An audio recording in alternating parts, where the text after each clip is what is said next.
Hello. This is a response, a video response to user Mark3V29.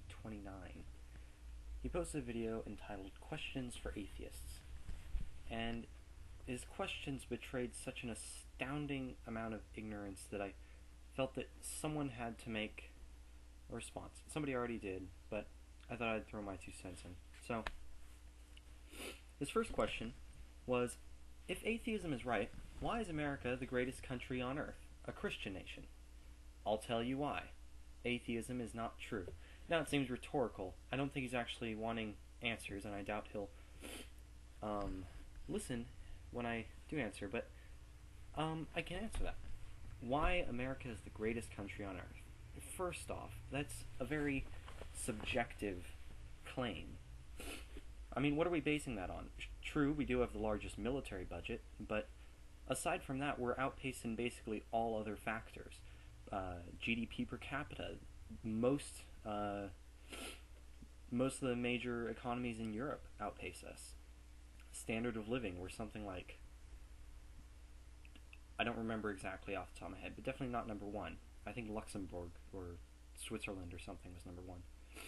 Last time I saw a list, but we're never at the top in anything. We're not the most peaceful. We're actually not all that wonderful. I know that it may seem like it if all that you watch is Fox News, but we're really not all that great.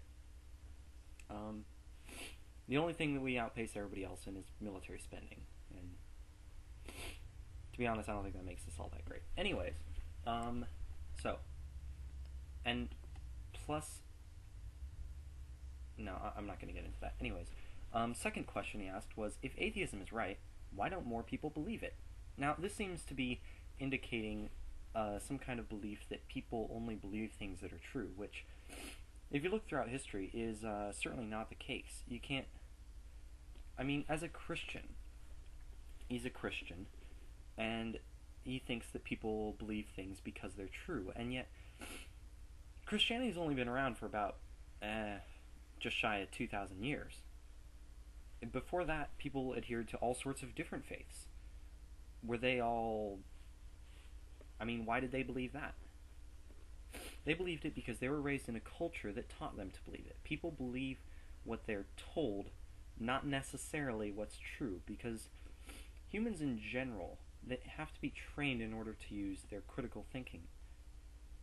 I know this isn't the case for everybody. Some people figure it out on their own, but most people tend to just believe what they're told. And this is the case with any religion. That's how it propagates.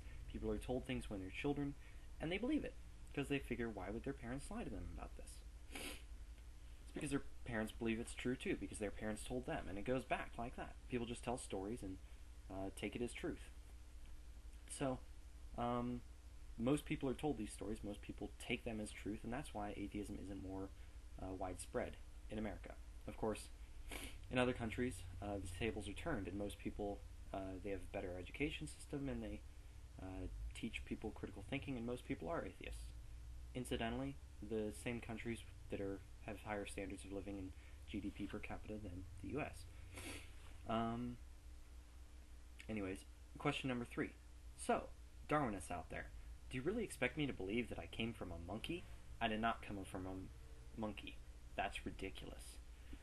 Now, at this point, I started to suspect that he's just trolling, because that question betrays such an astounding ignorance of scientific theory that it just boggles the mind, and my optimism for humanity refuses to let me think that the educational system failed him that hard. Darwinists don't expect you to believe that you came from a monkey. Anti-evolution, creationists and that sort of people want you to believe that we want you to believe that. But we don't actually. We'd like you to actually look at the evidence and look at what the theory of evolution actually says, which doesn't say that you came from monkeys. It says that millions of years ago, you and monkeys shared a common ancestor. And it was probably more like a monkey than it was like you. But that's really beside the point. It wasn't a monkey. It wasn't a modern monkey. Sorry, I'm sick. A little bit, I think. So, you didn't come from monkeys. That is ridiculous. Like, we're not just trying to say your mom's a monkey. Ha ha ha. Yo mama. It's not like that at all. We're simply claiming that you and monkeys share a common evolutionary lineage. Like, it's the same as saying that you and other human beings share a common ancestor. Just going back further. You're different from these other human beings, but you're only a little bit different because you're only separated by, go back 50 generations and you'll find it. But if you go back 20,000 generations, you'll find some completely different ancestor, and you'll share it with different species. I'm really sorry about the sniffing. It's bothering me probably as much as it's bothering you. Sorry. And last question he asked: if we came from monkeys, why are there still monkeys here today? Why didn't they become humans? Well, again, this is based on your misunderstanding of what evolution actually entails. We didn't come from monkeys. Monkeys and us came from a previous species. And at some point, it diverged into apes and monkeys. Now, the monkeys were adapted for certain situations. They largely became more...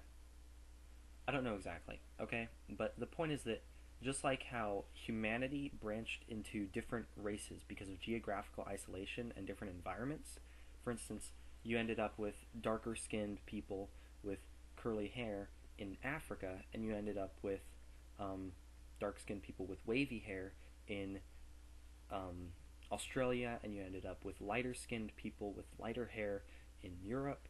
It's just like how they were able to diverge because they were geographically isolated.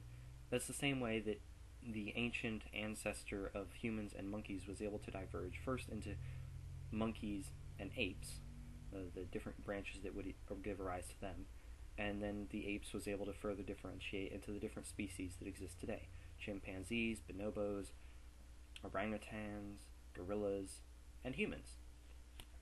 So, yeah, I just thought I'd address that. I hope that you actually watch this, Mark 3v29, and I hope that you listen to what I have to say, and I hope that it makes you a better, more educated person. Have a wonderful day.